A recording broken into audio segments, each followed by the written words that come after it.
Acid reflux is a very common symptom of hypothyroidism.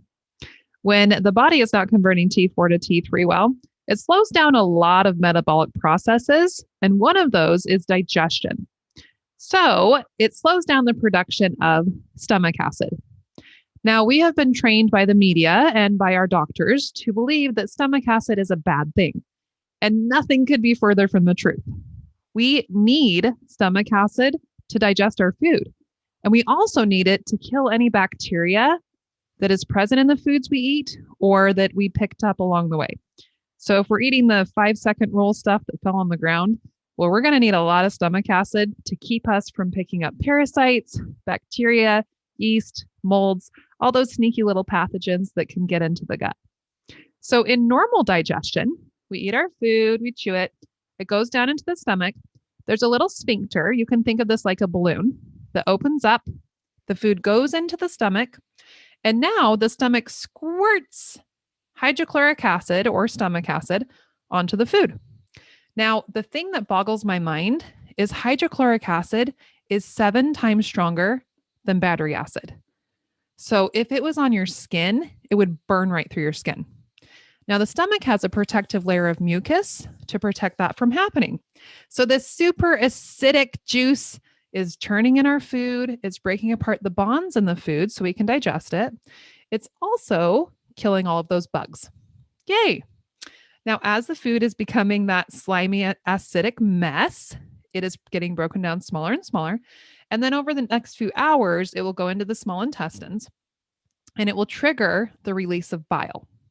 So this is for another video, but oftentimes when you don't have enough stomach acid, the gallbladder then doesn't get the signal to squirt, and that will slow down bile production. It will cause the bile to back up, to form into stones, to get really sluggish. But we're talking about the stomach. So in the case of thyroid disease, that little sphincter will open, the food will go in, and then the stomach will say, squirt acid on it. And the brain will say, ah. And the stomach will say, I need some acid. And the brain will say, yeah, she's got thyroid stuff going on. We actually didn't make any acid. So can you just handle it down there? So now the stomach will turn the food without enough acid. And as it's in there turning in the dark without not out enough acid, and if you've got carbohydrates and sugar as part of that, you have just created the greatest recipe for beer. So we've got all types of pathogens in the foods that we eat.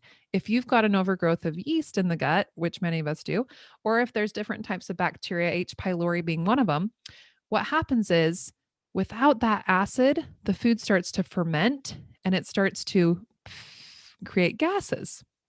So that will cause that little sphincter there to open up, that one right here in your esophagus. So just like a balloon, it's going to pop it open just enough that it starts squirting acid or fermented food up into the esophagus. That is what we call acid reflux. It generally is caused from not having enough acid versus having too much.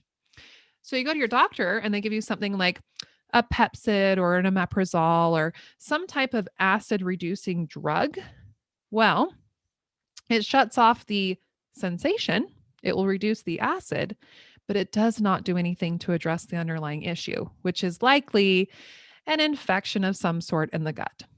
So if you're on acid reducing medications, it's likely you've got some type of overgrowth. And we can check that by doing the organic acids test. So this one, I have all my clients start with it. It'll tell us if there's any yeast, bacteria, fungus, mold, if there's any type of little bugs in the gut that are causing that production of gases that is creating the acid reflux. Generally, those same little bugs that are creating the reflux are also slowing down the thyroid. And they're also preventing conversion of T4 to T3. So they all play together. They're all part of the same little villain family, but the important step is identifying them. So let me know. Do you struggle with acid reflux? Have you done an acid reducing medication or are you currently on one? As a little aside, you do not want to stay on those long term because reducing your stomach acid in the long term actually reduces your calcium absorption. So we're finding now that people who are on PPIs or acid reducing medications are breaking hips very, very young. So women are breaking hips in their 40s. They're having problems with osteoporosis.